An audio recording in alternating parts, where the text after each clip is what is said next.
नमस्कार, आप देख रहे हैं कंट्री इनसाइड न्यूज का डिजिटल प्लेटफॉर्म और मैं हूं सौरभ निगम। 22 अप्रैल को पुलवामा में हुए हमले के बाद कश्मीर के पुलवामा में 26 लोगों को आतंकवादियों ने दर्दनाक गोलीबारी में मौत दे दी थी, जिसके बाद पूरा भारत देश ये मांग कर रहा था कि पाकिस्तान को इसका सबक सिखाया जाए। मगर 22 अप्रैल की घटना के बाद तकरीबन 14 दिनों के बाद भारत के प्रधानमंत्री नरेंद्र मोदी और रक्षा मंत्री राजनाथ सिंह के नेतृत्व में भारतीय वायुसेना ने पाकिस्तान के 9 ठिकानों पर जहां आतंकवादी छुपे होते हैं, जो उनके घर होते हैं, जो उनके बंकर होते हैं, उनको नेस्तनाबूद कर दिया है।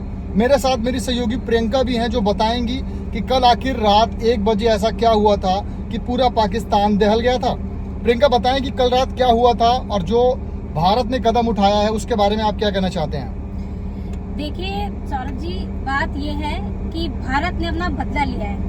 22 अप्रैल को जम्मू कश्मीर के पहलगाम में जिस तरह से 26 लोगों को निहत्थे 26 लोगों को आतंकवादियों ने मार दिया था और आतंकवादी ने ये कहा था कि जाके बोल दो मोदी को, ठीक है। अब उसका बदला, जिन बहनों ने अपना सिंदूर खोया है, उसका बदला प्रधानमंत्री नरेंद्र मोदी ने पहले ही कहा था कि हम इसका बदला लेंगे और इनके आकाओं तक को हम जमीन तक नहीं देने देंगे। आज उसी का बदला आप देख सकते हैं कि कल रात को तकरीबन 1:45 बजे की अगर हम बात करें तो भारत के द्वारा आज ये जो हमला हुआ है पहलगाम का, वो बदला लिया गया है। और साथ ही आपको ये भी बता दें कि कल उत्तर प्रदेश समेत केंद्र शासित जगहों पर भी मॉक ड्रिल होनी थी और ये कहा जा रहा था कि जब भी सायरन बजता है तो उस वक्त लोगों को किस तरह से अपने घरों में सुरक्षित रखा जाए, इसी को लेकर मॉक ड्रिल होनी थी। लेकिन तो प्रियंका, ये बताएं कि जैसे कि आज 7 मई है, आज ही का दिन निश्चित किया गया था कि मॉक ड्रिल होनी है। काफी जगह पे कल शाम को मॉक ड्रिल भी हुई थी।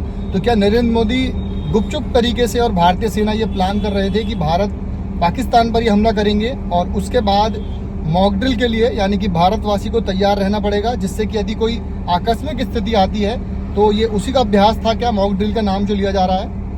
देखिए सौरभ जी, पहली बात ये है कि इसे प्रधानमंत्री नरेंद्र मोदी का मास्टर स्ट्रोक कह सकते हैं, क्योंकि जिस तरह से उन्होंने पाकिस्तान को इस बात में उलझा रखा कि भाई भारत अभी मॉक ड्रिल कर रहा है और लोगों को ये आश्वस्त कर रहा है कि हाँ वहाँ पर कुछ न कुछ होगा।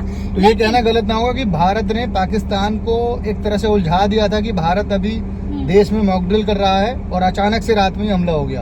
हाँ, ये कह सकते हैं, आप बिल्कुल कह सकते हैं, क्योंकि पाकिस्तान की जो खुफिया एजेंसी कह सकते हैं, उसने ये सोचा होगा कि आखिर भारत में चल क्या रहा है।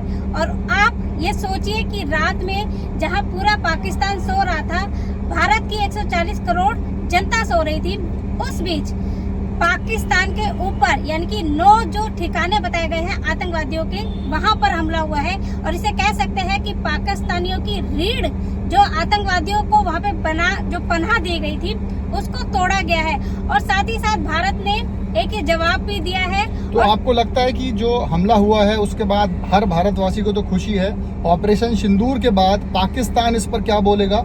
क्योंकि देखा यह गया है कि जब भी कभी हमले होते हैं या कोई भी सर्जिकल स्ट्राइक होती है, भारत कभी खुद से हमला नहीं करता है।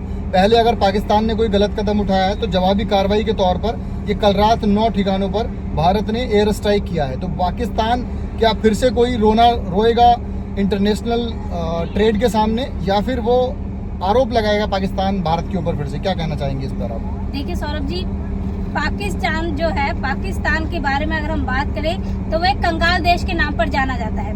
पाकिस्तान को अगर हम ये कहें कि वो कटोरा लेके भीख मांगता है तो इसमें कोई गलत बात नहीं होगी। पाकिस्तान की हालत इस वक्त वाकई में बहुत ज्यादा खराब है। और अब जबकि भारत के बारे में हर देश ये जानता है कि भारत पहले कभी भी हमला नहीं करता है, लेकिन अगर भारत पर हमला होता है तो ये भारत का जवाब है, क्योंकि ये बदला हुआ भारत है, ये नरेंद्र मोदी का भारत है। और मोदी अपने तरीके से अपने जो गुनाहगार हैं उनको जवाब देते हैं और उनको उनका जवाब दे दिया है। तो भारत ने ऑपरेशन सिंदूर के बाद हर देशवासी को और पूरे देश को और विदेशों में बैठे तमाम पाकिस्तानी आकाओं को, आतंकवादी घटना का पक्ष लेने वाले लोगों को दिखा दिया कि अगर भारत पर नजर उठाओगे तो भारत उसका मुंहतोड़ जवाब देगा। भले ही भारत शांत रहता है, पूरे इंटरनेशनल लेवल पर जो संधि हैं, जो कानून हैं, उनको फॉलो करता है। मगर अगर ऐसा कुछ होता है कि अगर आप देश में आकर इंडियंस को विधवा बनाने की कोशिश करोगे, औरतों के हस्बैंड को मारने की कोशिश करोगे और बोलोगे कि जाकर अपने मोदी से कह देना, तो उसका बदला ऑपरेशन सिंदूर से बेहतर कुछ नहीं हो सकता है। अपनी सहयोगी प्रियंका के साथ सौरभ निगम, कंट्री इनसाइड न्यूज़ के लिए।